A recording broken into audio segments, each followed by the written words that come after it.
ప్రియమైన దేవుని వారలారా, గర్భఫలము దేవుడిచ్చి బహుమానము. గర్భఫలము అన్నప్పుడు మీ పిల్లలు అని అనుకుంటున్నారు, కానీ ఒకప్పుడు మీరు కూడా మీ తల్లిదండ్రులకు గర్భఫలాలు అన్న విషయాన్ని మర్చిపోతున్నారు.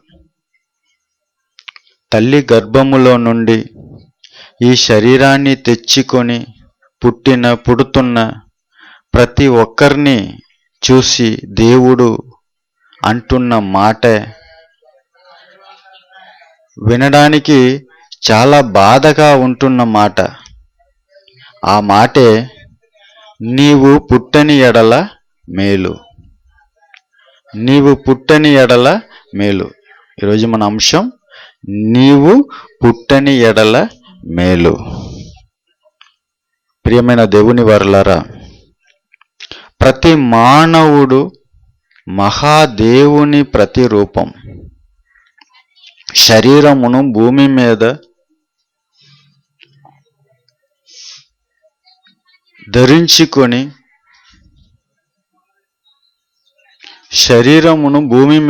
ఆకారముగా ధరించుకొని వచ్చిన ఆత్మలమైన నేను మీరు ఆత్మల లోకంలో నుండి దేవుడు చేసిన ఈ ప్రకృతిలోనికి వచ్చి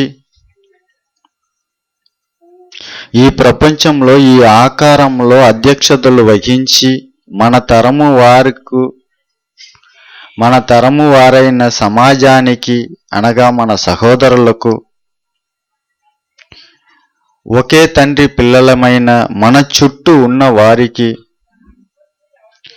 దేవుడు మనకు అప్పగించిన ఈ సత్విషయాలను అనగా రాజ్య సువార్తను ప్రకటించడంలోనూ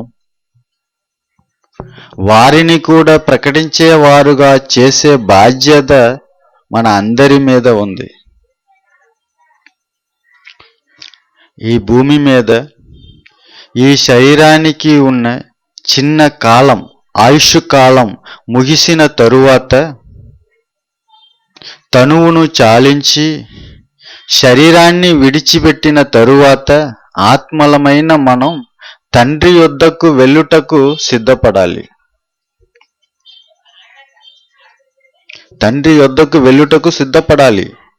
ఈ భూమి మీద ఉన్న ఈ చిన్న కాలములోనే కార్యభారాలతో మనకు అప్పగింపబడిన ఈ ధర్మాన్ని ప్రపంచంలో ప్రకటించి నెరవేర్చి జీవింపచేసి దేవుని యొక్క సంకల్పాన్ని ప్రతి మనిషి తన బ్రతుకులో తన జీవితంలో నెరవేర్చినట్లుగా చెయ్యడానికే మనకు ఈ జీవితాన్ని ఈ బ్రతుకును దేవుడు ప్రసాదించాడు అన్న విషయాన్ని బైబిల్లో రాయబడి ఉంది.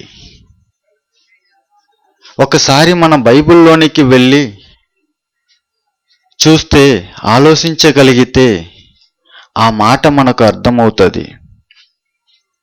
అపోస్తలుడైన పౌలు గారు ఎఫెసీయులకు రాసిన పత్రిక 2వ అధ్యాయం, అపోస్తలుడైన పౌలు గారు ఎఫెసీయులకు రాసిన పత్రిక 2వ అధ్యాయం 10వ వచనం.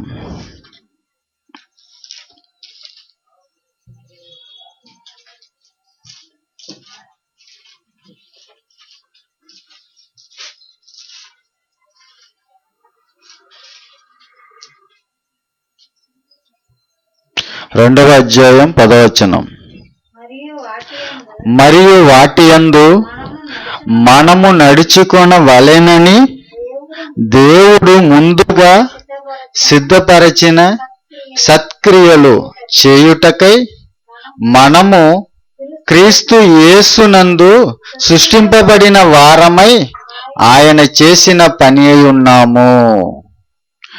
మరియు వాటి యందు మనము నడుచుకొనవలెనని దేవుడు ముందుగా సిద్ధపరిచిన సత్క్రియలు చేయుటకై మనము క్రీస్తు యేసునందు సృష్టింపబడిన వారమై ఆయన చేసిన పని అయి ఉన్నాము. వాటి యందు మనము నడుచుకొనవలెనని, వాటి యందు మనము నడుచుకొనవలెనని. వేటి యందు ఆత్మలమైన మనం ఈ శరీరాలలోనికి వచ్చిన తరువాత మనకు అప్పగింపబడిన బాధ్యత, మన చేతిలో ఉన్న ఈ బైబిల్ గ్రంథములో మన కొరకు రాయించి భద్రపరచబడిన కట్టడలు, వీటి యందు నడుచుకొనవలెనని దేవుడు ముందుగా సిద్ధపరిచిన సత్క్రియలు చెయ్యాలి. వేటి యందు సత్క్రియలు చెయ్యాలి. సత్క్రియలు మాత్రమే చెయ్యాలి. సత్క్రియలు అంటే సత్యం, క్రియలు అంటే పనులు. సత్క్రియలు, సత్పనులు, సత్కార్యములు, సత్క్రియలు మాత్రమే చెయ్యాలి. ఇంకా మీకు క్లారిటీ కావాలా? యాకోబు గారి ద్వారా దేవుడు మనకు చెప్పిన ఒక మాట చూడండి. యాకోబు గారు రాసిన పత్రిక 4వ అధ్యాయం 17వ వచనం. యాకోబు గారు రాసిన పత్రిక 4వ అధ్యాయం 17వ వచనం.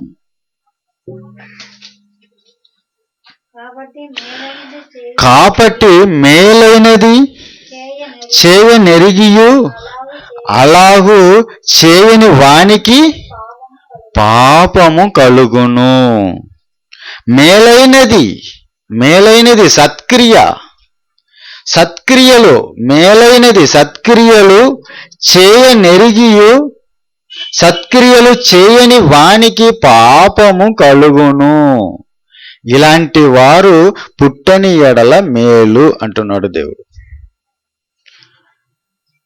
సత్క్రియలు చెయ్యని వారు పుట్టని ఎడల మేలు అంటున్నాడు దేవుడు. ప్రియమైన సహోదర సహోదరులారా, సత్యం అనగా ఏమిటి అని బైబిల్ని ప్రశ్నిస్తే వాక్యమే సత్యం అని చెప్తుంది బైబిల్. వాక్యం అనగా దేవుని మాట, దేవుని మాట అనగా శబ్దం. ఆ శబ్దమే ప్రపంచానికి మూలం. యావత్తు సృష్టి పుట్టినది మొదలుకొని నేటి వరకు దేవుని మాటకు కట్టుబడి, ఆయన మాటకు లోబడి విశ్వము తన కార్యాలలో ఎక్కడను ఎప్పుడును తేడా లేకుండా తప్పిపోకుండా ఆయన మాటకు లోబడి, దేవుని మాటకు లోబడి పనిచేస్తూనే ఉన్నాయి. దేవుని మాటకు లోబడి పనిచేస్తూనే ఉన్నాయి. ప్రకృతిలో ఆత్మ ఉంది. దేవుని మాటలు ఆత్మయు జీవమునై ఉన్నది. యోహాను గారు రాసిన సువార్త 6వ అధ్యాయం 63వ వచనం. యోహాను గారు రాసిన సువార్త 6వ అధ్యాయం 63వ వచనం. నేను మీతో చెప్పియున్న మాటలు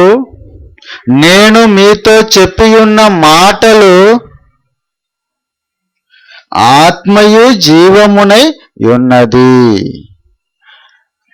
నేను మీతో చెప్పియున్న మాటలు ఆత్మయు జీవమునై ఉన్నవి. దేవుని మాటలు ఆత్మయు జీవమునై ఉన్నది గనుకనే ప్రకృతి ఇప్పటికీ పని చేస్తూనే ఉన్నాయి.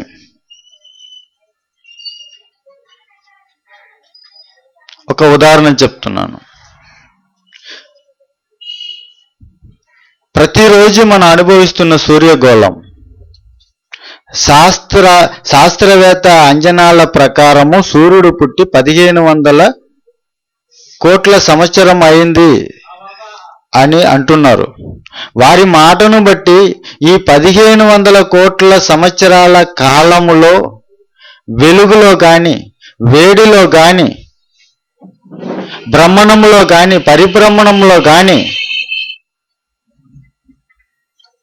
ఎక్కడను ఎప్పుడును ఎన్నడను తేడా లేదు. ఆయన మాట ద్వారా కలిగింపబడిన ఈ సూర్యుల్లో తేడా లేదు. అది ఆయన మాటకు ఉన్న విలువ. అది ఆయన మాటకున్న విలువ.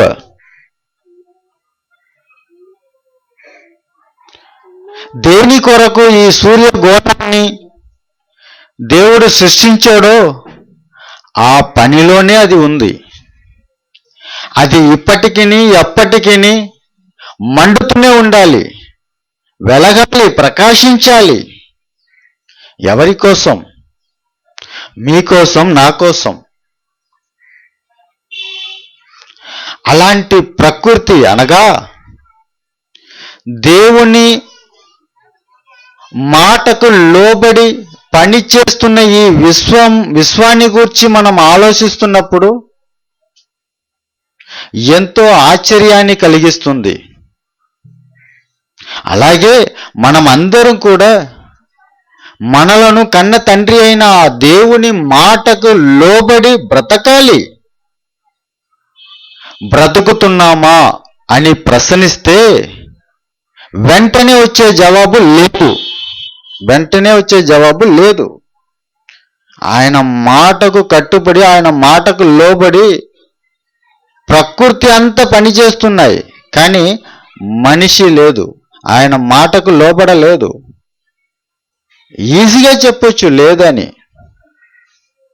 ప్రియమైన దేవుని వారలారా, క్రైస్తవ మహాసభలు, మీటింగ్లు, ఆరాధనలు, ప్రార్థనలు ఎన్నో జరుగుతున్నప్పటికీ, ఎన్నో జరుగుతుంది ప్రపంచంలో.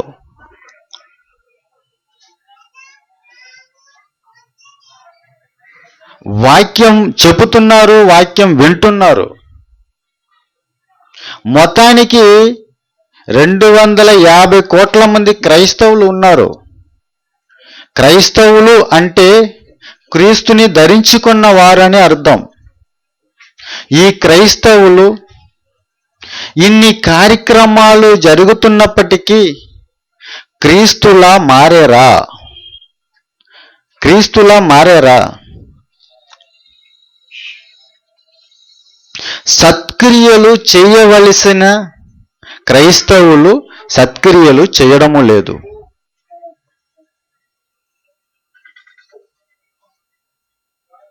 మన విషయమే ఇలాగా ఉన్నప్పుడు లోకం గురించి మనం అంతగా చెప్పవలసిన అవసరం లేదు. సత్క్రియలు చేయవలసిన క్రైస్తవులు సత్క్రియలు చేయడము లేదు. గనుకనే ఒకప్పుడు ఊరుకు ఒక పోలీస్ స్టేషన్ ఉండేది. ఇప్పుడు 2, 3, 4, 5 పోలీస్ స్టేషన్లు ఉన్నాయి. 1 town, 2 town, 3 town, 4th town, 5th town అని. ఎందుకు ఇన్ని పోలీస్ స్టేషన్లు పెరిగిపోయింది? నేరాలు పెరిగింది. ఎందుకు నేరాలు పెరిగింది? నేరాలు పెరిగింది. సత్క్రియలు చేయవలసిన క్రైస్తవులు సత్క్రియలు చెయ్యాలని తెలిసినా చెయ్యలేదు గనుకనే నేరాల సంఖ్య పెరిగిపోయింది. పోలీస్ స్టేషన్ల సంఖ్య పెరిగిపోయింది. పోలీస్ స్టేషన్ల సంఖ్య పెరిగిపోయినా పోలీస్ స్టేషన్ల నిండా కేసులే, కోర్టుల నిండా వాదములే, జైలు నిండా ఖైదులే. ఎందుకు ఇలా మారింది ప్రపంచం? సమాజం ఎందుకు ఇలా మారింది దారుణంగా? సత్క్రియలు చెయ్యాలని తెలిసినా సత్క్రియలు చెయ్యని క్రైస్తవుల వలన ఇలా మారింది.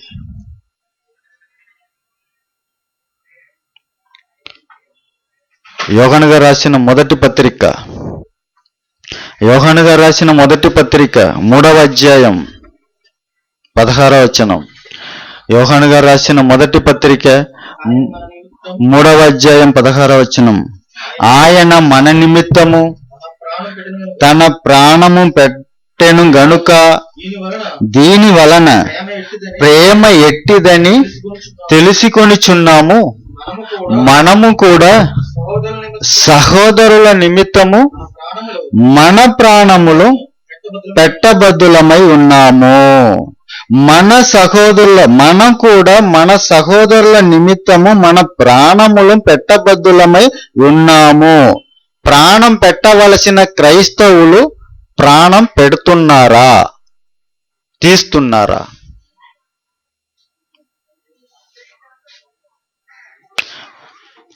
ప్రాణం పెట్టవలసిన క్రైస్తవులు ప్రాణం పెడుతున్నారా, తీస్తున్నారా?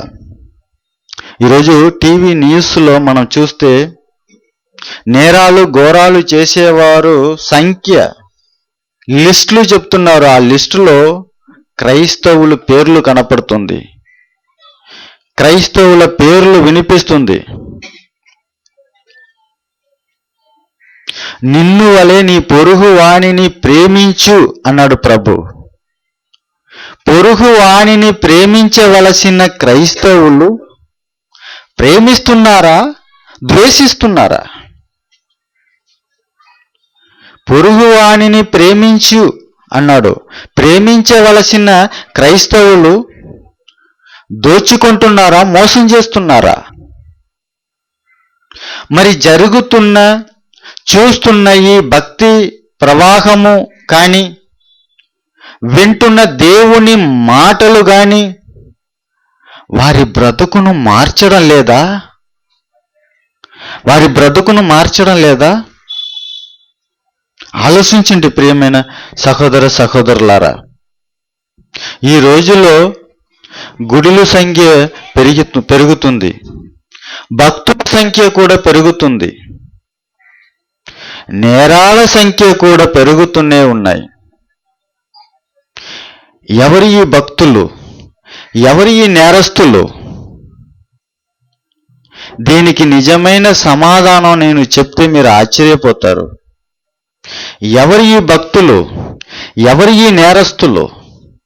వాళ్ళే వీళ్ళు, వీళ్ళే వాళ్ళు. అక్కడ భక్తులుగా కనపడుతున్నారు, ఇక్కడ నేరస్తులుగా కనపడుతున్నారు. ఇక్కడ నేరస్తులుగా కనపడిన వారు అక్కడ భక్తులుగా కనపడుతున్నారు.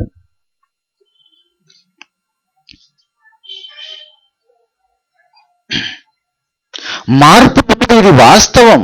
మార్పు లేదు, ఇది వాస్తవం. సంతోషంగా, ఆనందంగా, ప్రశాంతంగా ఈ రాత్రి నిద్రపోతామన్న పరిస్థితి ప్రపంచంలో లేదు. దేవుని మాటలను ఎన్నిసార్లు విన్నా మనుషులలో మార్పు అన్నది రావడము లేదు. మార్పు అన్నది లేదు. మరి ఏముంది? నటన. భక్తిలో నటనే ఉంది, మార్పు లేదు.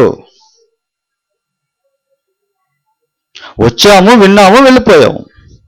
వచ్చాము, విన్నాము, వెళ్ళిపోయాము. మార్పేటి? బడికి వెళ్ళిన పిల్లోడు మంచి పాఠాన్ని నేర్చుకొని మంచి విద్యావంతుడై బంగార పథకాన్ని సంపాదించుకోవాలని తల్లిదండ్రులు ఆశపడతారు. మనలను కన్న తండ్రి, మనకు ఈ బ్రతుకునిచ్చి జన్మనిచ్చిన ఈ తండ్రి, కన్న తండ్రి అడుగుతున్నాడు. మనకు బ్రతుకునిచ్చి జన్మనిచ్చిన కన్న తండ్రి అనంతమైన ఆత్మను తనలో నుండి విడదీసి పంచిన ఆ దేవుడు అడుగుతున్నాడు. మీలో మార్పు రానప్పుడు, మీలో మారు మనసు రానప్పుడు ఇన్ని సభలు జరిగేది వలన ప్రయోజనమేటి? ఇన్ని ప్రార్థనలు జరుగుతుంది వలన ప్రయోజనమేటి అని అడుగుతున్నాడు దేవుడు. ఈరోజు క్రైస్తవుల మధ్య ఎన్నో తగాదాలు, ఎన్నో గొడవలు, ఆస్తి కోసం ఆరాటపడుతున్నారు, పరితపించిపోతున్నారు. భక్తి అనే పేరుతో మేమందరం భక్తులమని చెప్పుకొని, దేవుని పిల్లలమని భక్తి ముసుగులో, దేవుని ముసుగులో వారు జరిపిస్తున్న అరాజకాల్ని చూస్తే తలదించుకోవాల్సిన పరిస్థితి వచ్చింది. వీళ్ళలో మార్పు రాదా? వీళ్ళు మారాలని అనుకోరా? వీళ్ళు మార్పు కోరరా? పరలోకము నుండి ఈ లోకానికి వచ్చి దేవుని యొక్క సత్య వాక్యాన్ని మనకు బోధించి మన కొరకు, మన పాపాల కొరకు తన్ను తాను సమర్పించుకున్న ఆ యేసుక్రీస్తు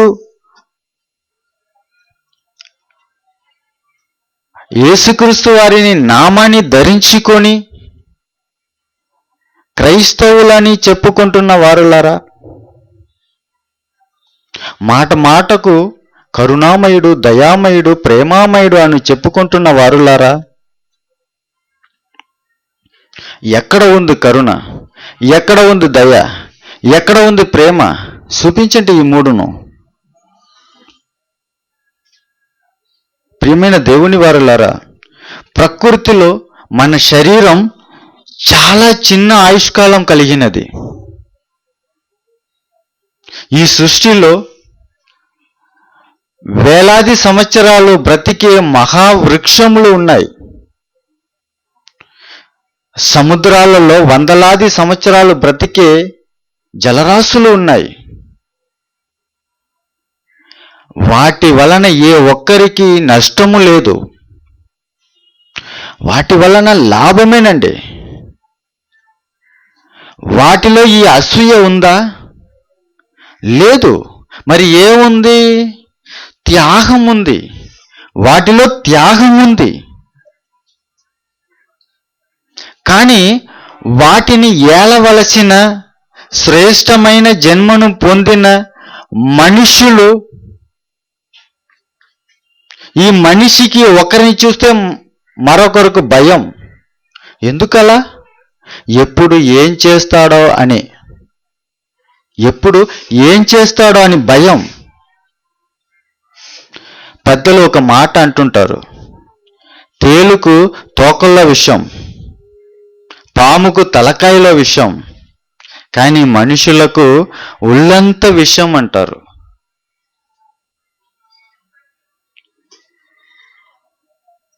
ఈ చిన్న జీవితంలో బ్రతుకుతున్న ఈ మనిషిలో, ఈ చిన్న కాలములో ఎందుకు ఇన్ని నేరాలు, ఇన్ని ఘోరాలు?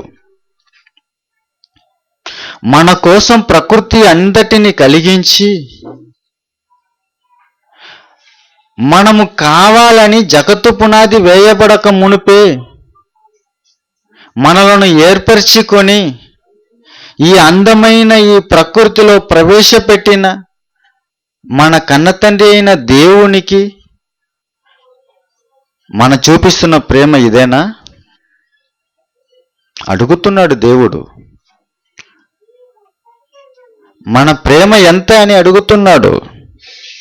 యోహాను గారు రాసిన మొదటి పత్రిక 4వ అధ్యాయం. యోహాను గారు రాసిన మొదటి పత్రిక 4వ అధ్యాయం 20వ వచనం. యోహాను గారు రాసిన మొదటి పత్రిక 4వ అధ్యాయం 20వ వచనం.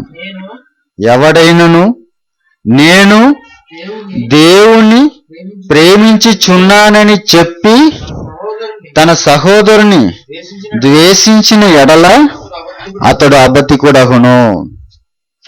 తాను చూచిన తన సహోదరుని ప్రేమింపని వాడు తాను చూడని దేవుణ్ణి ప్రేమింపలేడు అని ఖచ్చితంగా చెప్తున్నాడు దేవుడు. చూస్తున్న కంటికి ఎదురుగా కనపడుతున్న సహోదరిని నువ్వు ప్రేమించలేవు.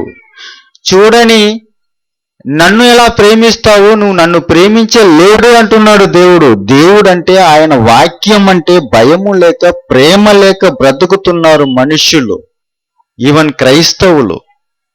ఇది ఎంతవరకు న్యాయం? ఇది ఎంతవరకు న్యాయం చెప్పండి ప్రియమైన దేవుని వారలారా. తరతరాలుగా దేవుని మాటలను బోధిస్తున్నారు, వింటున్నారు. తరతరాలుగా దేవుని మాటలను బోధిస్తున్నారు. బోధించినా విన్నా మనిషిలో ఎందుకు మార్పు రాలేదు? మనిషి ఎందుకు నిజముగా దేవుని వైపు రాలేదు? మనిషి మనసు ఎందుకు మారడం లేదు?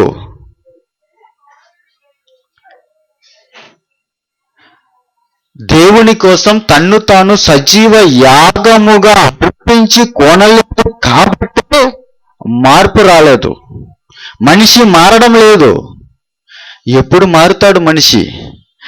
ఎంతకాలం మీ కన్న తండ్రి ఎదురు చూడాలి మీ మార్పు కోసం? మీరు మారాలని, దేవుని కలలను మీరు ఈ భూమి మీద పండించాలని, దేవుని చిత్తాన్ని నెరవేర్చాలని మీ కన్న తండ్రి అయిన దేవుడు ఎన్నో కోటాన కోట్ల సంవత్సరాల క్రితమే మీ మీద ఎన్నో ఆశలను పెట్టుకొని ఉన్నాడు అన్న సంగతి ఈ భూమి మీద ఎంతమందికి తెలుసు? ఎంతమందికి తెలుసు? మళ్ళీ చదవండి ఎఫెసీయులకు రాసిన పత్రిక 2వ అధ్యాయం 10వ వచనాన్ని.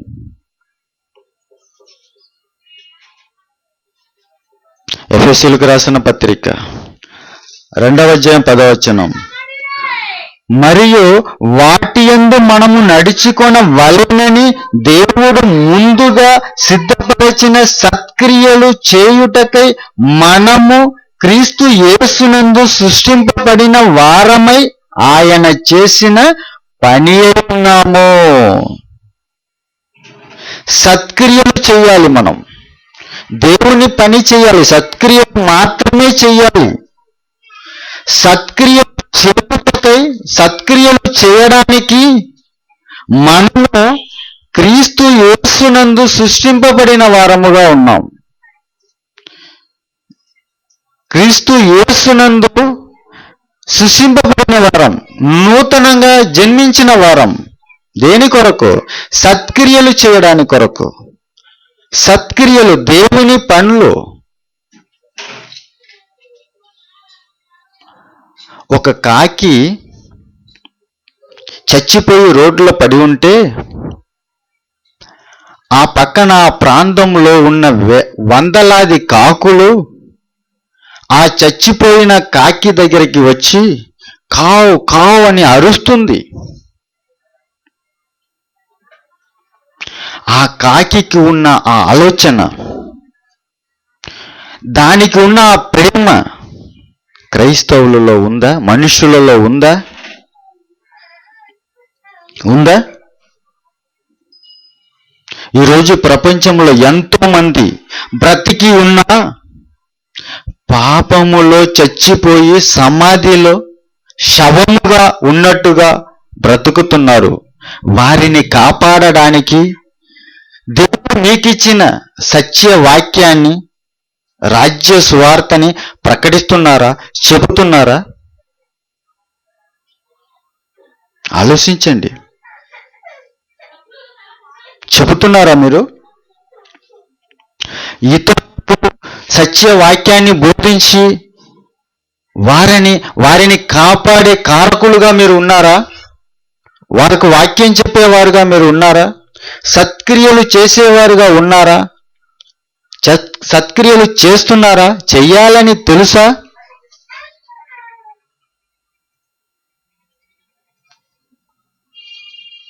ఆనాడు యేసుక్రీస్తు వారితో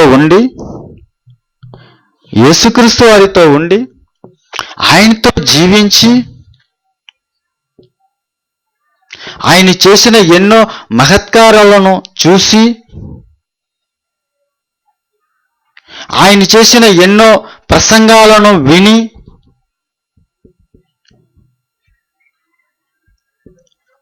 ఆయన చెప్పిన ఆయన మాటలను వినిన ఒకడైన ఇస్కరియోతు యూదా మనసులో అప్పటికే నేరస్తుడై మారిపోయి బయటికి మహాభక్తుడుగా యాక్టింగ్ చేస్తూ అందరిలా యేసుక్రీస్తు వారిని వెంబడించిన వాడుగా, వేషధారిగా ఆయనతోనే తిరిగి ఆయనను 30 వెండి నాణేయాలకు అమ్మాడు. దేని కొరకు? ఈ లోకంలో, ఈ ప్రపంచంలో ఆస్తిని సమకూర్చుకోవడానికి. ఆయనతోనే ఉండి, ఆయనతోనే జీవించి, ఆయనతోనే బ్రతికి, ఆయన మాటలను వినిన ఇస్కరియోతు యూదా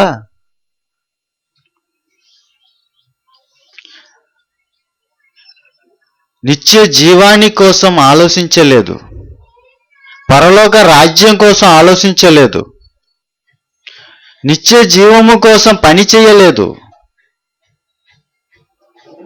ఈ రోజుల్లో అలాంటి వారు ఎంతోమంది ఉన్నారు, ఎంతోమంది ఉన్నారు.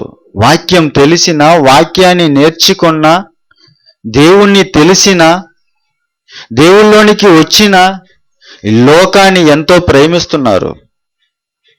ఎందుకు ఇదంతా? ఈ లోకంలో ఆస్తిని సమకూర్చుకోవడానికి, ఇక్కడనే సమకూర్చుకోవడానికి. ఇలాంటి వారు లేరా భూమిలో? క్రైస్తవుల్లో లేరా? ఆలోచించండి.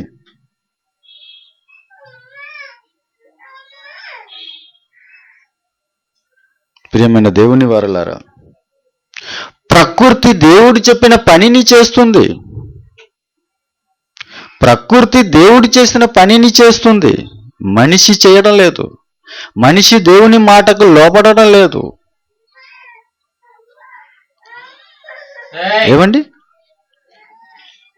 ఇటువంటి వారిని చూసి దేవుడు ఆ రోజు ఇస్కరియోతు యూదాకు చెప్పిన ఆ మాటే అంటున్నాడు. చూడండి ఆ మాట, మత్తయి గారు రాసిన సువార్త, మత్తయి గారు రాసిన సువార్త 26వ అధ్యాయం 24వ వచనం, 26, 24.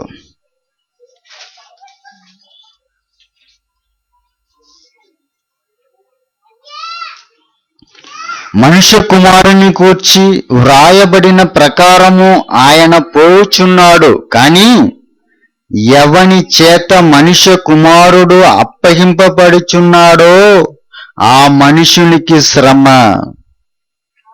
ఆ మనుష్యుడు పుట్టియుండని ఎడల వానికి మేలని చెప్పాను.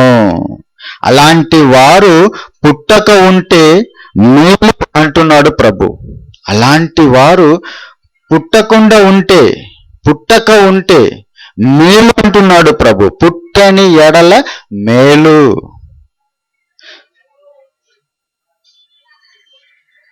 ప్రసంగి గ్రంథం 6వ అధ్యాయం, ప్రసంగి గ్రంథం 6వ అధ్యాయం 3వ వచనం. ప్రసంగి గ్రంథం 6వ అధ్యాయం 3వ వచనం.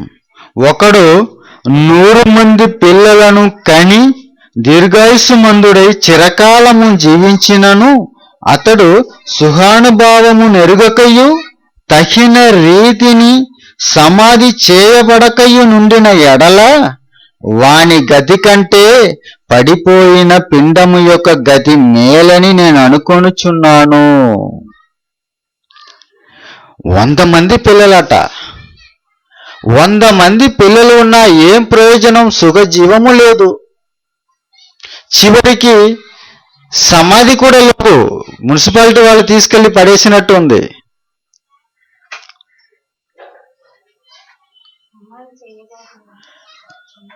సమాధి కూడా సరి అయిన రీతిగా చేయబడలేదు.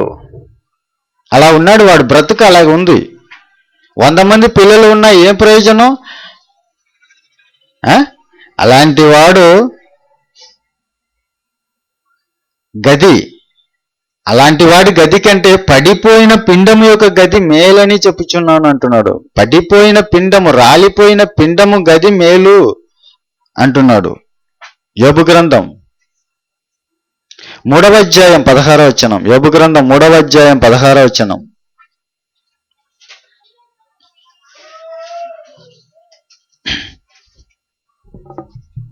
యోబు గ్రంథం 3వ అధ్యాయం 16వ వచనం.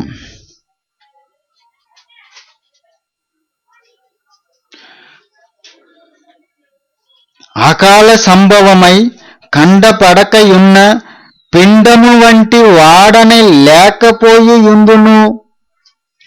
వెలుగు చూడని బిడ్డ వలె లేకపోయిందును. అసలు అక్కడ ప్రసంగి గ్రంథంలో సొలొమోను గారు ద్వారా దేవుడు ఏం చెప్పాడు? పడిపోయిన పిండము యొక్క గతి మేలు అన్నాడు, రాలిపోయే పిండము గతి మేలు అన్నాడు. ఇక్కడ ఏం చెప్తున్నాడు? పిండము వంటి అకాల సంభవమే కంటపడకయున్న పిండము వంటి వాడని లేకపోయిందును. అసలు పిండముగా ఉండకుండా ఉంటే మేలు అంటున్నాడు. అసలు పిండముగా ఉండకుండా ఉంటే మేలు. పిండముగా రాలిపోవడం ఎందుకు? పిండముగా లేకపోతే మంచిది అంటున్నాడు.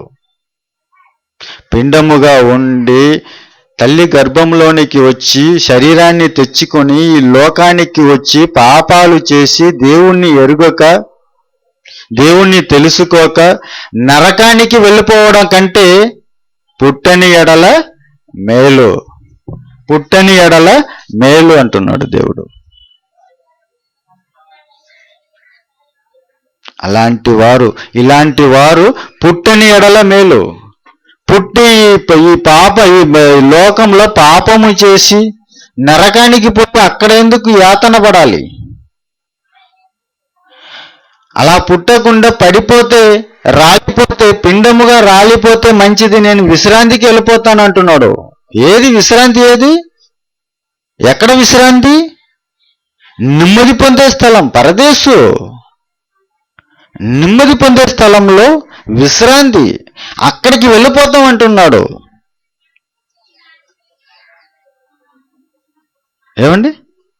యాకోబు గారు రాసిన పత్రిక 4వ అధ్యాయం 17వ వచనాన్ని మళ్ళీ ఒకసారి జ్ఞాపకం చేసుకుంది. యాకోబు గారు రాసిన పత్రిక 4వ అధ్యాయం 17వ వచనంలో, కాబట్టి మేలైనది చేయనెరిగియు అలపు చేయని వానికి పాపము కలుగును. అలాంటి వారు పుట్టని ఎడల మేలు. మేలైనది సత్క్రియలు చేయాలని తెలిసినా చెయ్యని వానికి పాపము అంటున్నాడు. పాపం అంటే నరకం, నరక శిక్ష. ఎందుకు పుట్టి నరకానికి వెళ్ళి శిక్ష అనుభవించాలి, యాతన అనుభవించాలి? దానికి పుట్టకుండా ఉంటే మేలు. పుడితే సత్క్రియలు చేయాలి, లోకంలో ఉంటే సత్క్రియలు చేయాలి. ఎంత చక్కగా ఉంది చూడండి బైబిల్, లేఖనాల పరిశోధన ఇది. ప్రియమైన దేవుని వారలారా, ఈరోజు మనకు ఇస్కరియోతు యూదా లేదా? చెప్పండి. ఒకవేళ మన ఇస్కరియోతు యూదాల వాక్యంలో ఉండి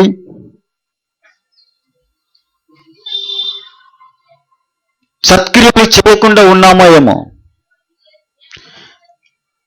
మన ఇస్కరియోతు యూదా ఉన్నామో ఏమో, ఆ DNA మనలో ఉందో ఏమో పరిశోధించుకోవాలి. ఒకవేళ మన ఇస్కరియోతు యూదాల వాక్యంలో ఉండి వాక్యాన్ని అవమానపరిచేవారుగా ఉన్నామో ఏమో,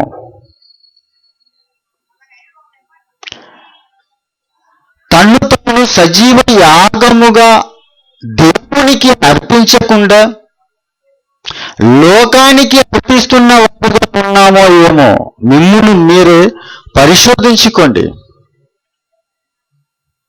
జాగ్రత్త పడండి. వాక్యం మనకే ముందుగా వాక్యంలో మనం జీవించాలి. ఆ జీవితాన్ని ప్రకటించాలి, బోధించాలి, పరలోక రాజ్యాన్ని